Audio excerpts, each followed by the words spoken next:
Allahu Akbar, Allahu Akbar, Allahu Akbar,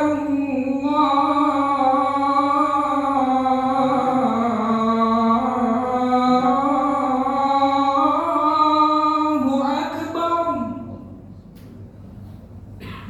Asyhadu an la ilaha illallah.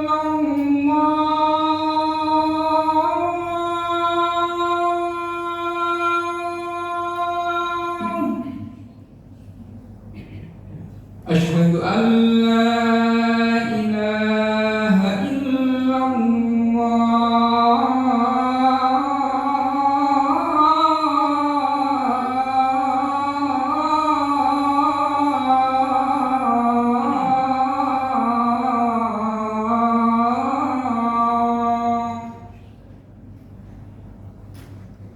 Asyhadu anna Muhammadar Rasulullah.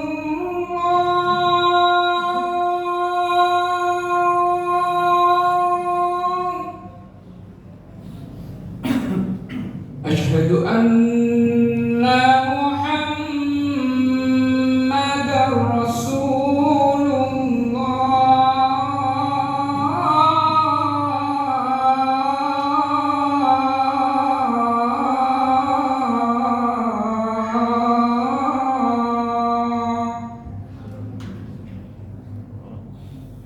Hayya 'alas shalah.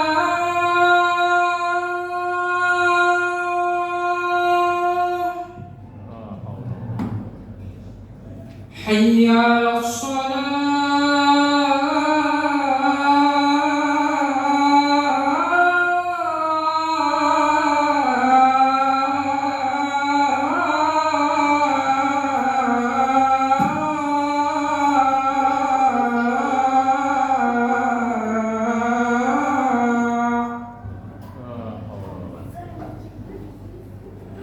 Hayya 'alal falah.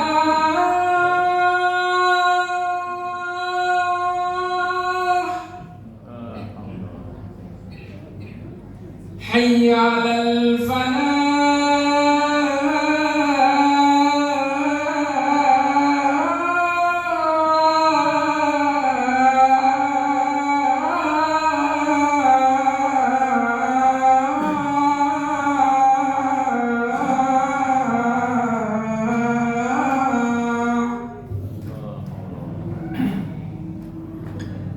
Allahu Akbar,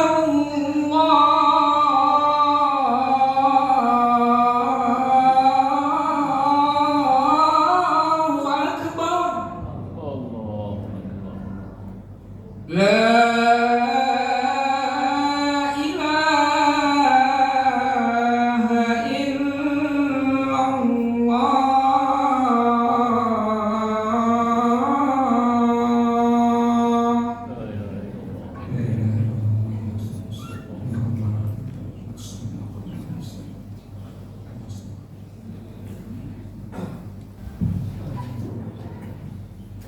Inna Allaha wa malaikatahu yusalluna 'alan nabi ya ayyuhalladzina amanu sallu 'alaihi wa sallimu taslima.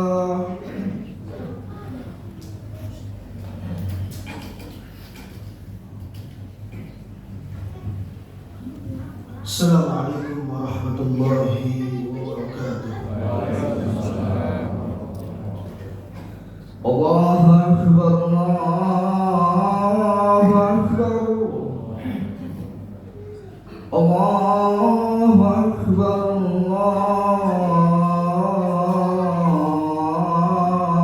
Allahu Akbar.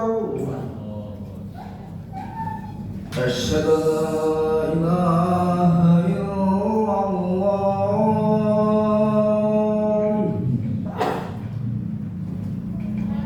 Asyhadu an la ilaha illallah.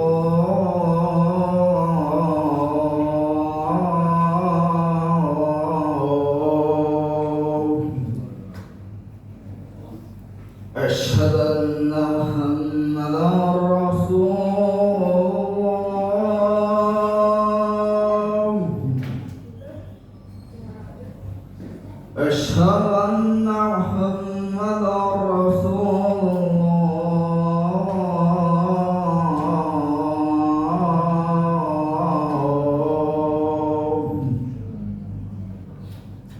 حي على الصلاة.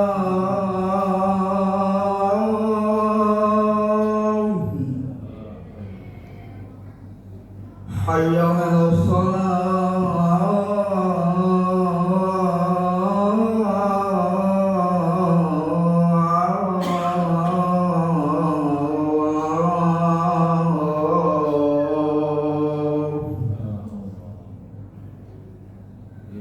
حي على الفلاح.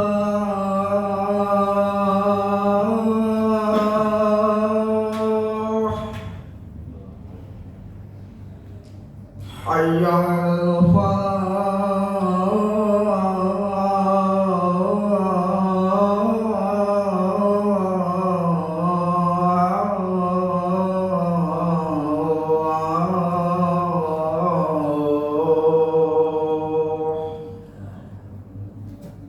الله أكبر الله أكبر. لا إله إلا الله.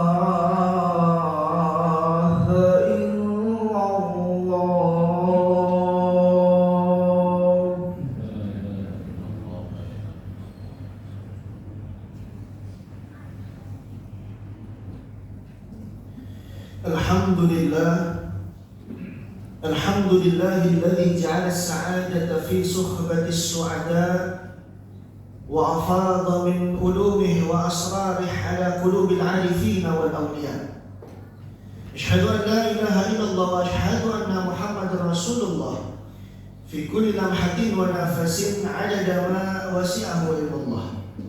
اللهم فصل وسلم وكرم ومجد وأدم على حبيبك المصطفى محمد الفاتح لما أخلق والخاتم لما سبق ناصر الحق بالحق والهادي إلى صراطك المستقيم وعلى آله وصحبه حق قدره ومقداره العظيم. فيا أيها الحاضرون فيا أيها المسلمون اتقوا الله حق تقاته ولا تموتن إلا وأنتم مسلمون. فقال الله تعالى في القرآن الكريم أعوذ بالله من الشيطان الرجيم بسم الله الرحمن الرحيم يا أيها الذين آمنوا توبوا إلى الله توبة نصوحا الآية صدق الله العظيم. وقال النبي صلى الله عليه وسلم كل بني آدم خطاء وخير خطائنا تواب. Hadirin jamaah sidang Jumat yang berbahagia, banyak-banyaklah kita memuji bersyukur kepada Allah Jalla Jalaluh, Allah yang telah memberikan kita nikmat sehingga kita masih bisa duduk berkumpul di tempat yang agung dan mulia ini. Tidak lupa juga marilah kita junjungkan kepada sang kehadirat alam yakni Habibana wa Nabiyana wa Maulana Muhammad sallallahu alaihi wasallam, yang mana telah membawa kita dari zaman jahiliyah hingga zaman Islamiyah, dari zaman kegelapan hingga zaman terang menerang seperti kondisi siang hari ini, di atas mimbar yang agung dan mulia ini, di hari yang mulia ini, di tempat yang mulia ini. Khatib berwasiat khususnya untuk diri pribadi, umumnya untuk kita semua yang hadir duduk di tempat ini. Mari sama-sama kita basahkan lisan kita dengan zikir, tahmid, takbir, wabil khusus banyak membaca salawat pada hari Jumat. Dan di atas mimbar yang agung dan mulia ini, di hari yang mulia ini, di tempat yang mulia ini, khatib akan membawakan khutbah singkat berjudul Fadilah Keutamaan Taubat dalam Perspektif Ilmu Tasawuf. Hadirin jamaah yang dirahmati dan dicintai oleh Allah Jalla Jalaluh. Barangkali kita yang hadir di sini sudah ada yang berumur 80 tahun, 70, 60, 50, 40, 30 kurang atau lebih. Dari mulai balik akil sampai detik ini mustahil kita tidak melakukan kemaksiatan di hadapan Allah. Mustahil kepada Allah. Maka kadang-kadang hati kita menjadi kotor satu waktu, pun hati kita kadang-kadang menjadi bersih satu waktu. Maka lawan daripada kemaksiatan adalah bertaubat kepada Allah Subhanahu wa Ta'ala. Bicara bab taubat, maka kita harus tahu dulu ibadah Allah. Apa itu definisi taubat menurut para ulama? Al-Imam Syarani dalam kitabnya Minau Sakih mengatakan taubat fil lughati rujuk yaqulu taba aw raja. Makna taubat artinya kembali. Kembali dari apa ibadallah? Wa fi syarri ruju'a makana mazmuman fi syarri ila ma huwa mahmudan fi syarri. Kembali dari sesuatu yang tadinya tercela menurut agama menjadi sesuatu yang terpuji menurut agama. Lantas dosa apa saja yang wajib kita taubati ibadallah? Dalam kitab Minhajus Saniyah dijelaskan di antara taubat yang wajib ditaubati, dosa yang wajib ditaubati, yang pertama adalah summa kabair, summa shadair, summa makruhati, summa min khilafil aula. Taubat dari dosa besar wajib, sudah pasti wajib ditaubati. Taubat dari dosa kecil, dosa makruh, dan dosa ketika melihat diri merasa lebih mulia dari orang lain, itu pun perlu ditaubati. Dan dalam bab taubat, setiap insan yang berdosa seperti kita wajib melewati pintu taubat, babul taubat, pintu taubat. Lantas bagaimana dan seperti apa pintu taubat itu? Para ulama ahli tasawuf mengatakan man nadama ala dzanbi wa tarafa bihi faqad sahat taubatuhu. yakni siapa saja yang mengaku akan kesalahannya di hadapan Allah, hakikatnya dia telah sah dalam bertaubat. Lantas hadirin, apakah cukup sekedar mengaku saja? Nah, tidak.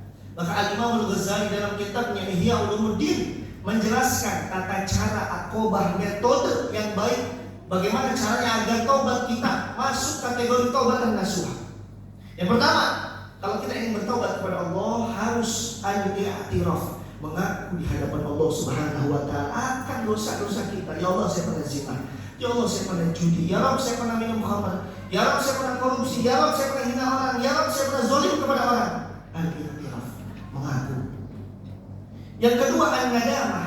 Setelah adanya pengakuan timbul penyesalan.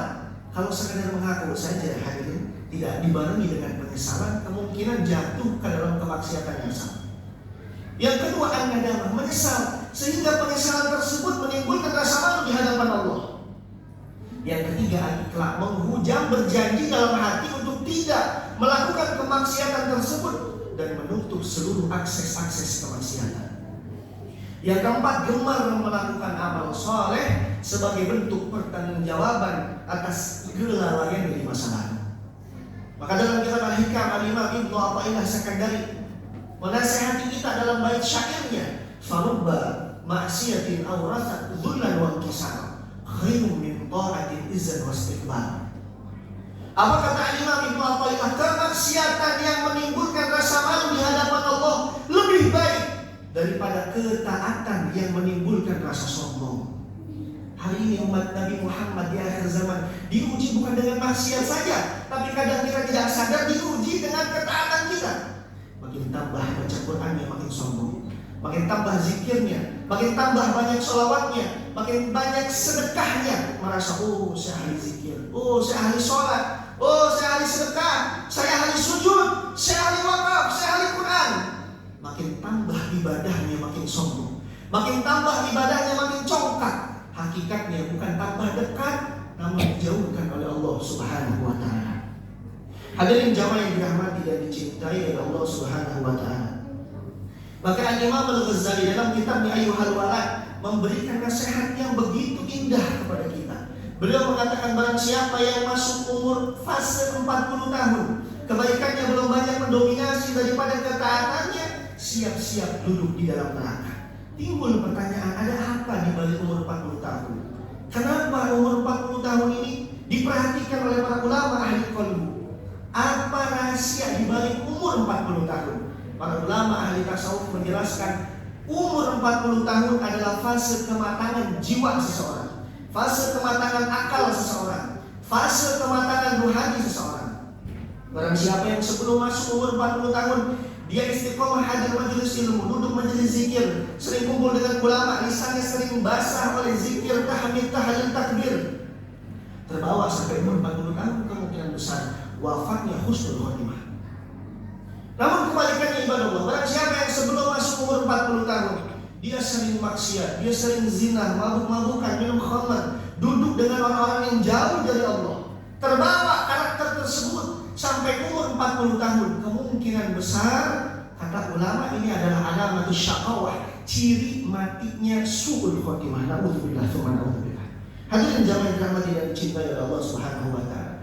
Kita sebagai insan yang berdosa wajib menanyakan kepada diri kapan waktunya yang tepat untuk bertobat kepada Allah. Maka Imam Al-Ghazali dalam kitabnya Mukasyafatul Qulub menjelaskan waktu yang tepat untuk bertobat adalah setiap saat dan setiap waktu, karena setiap saat dan setiap waktulah kita pun berbuat maksiat.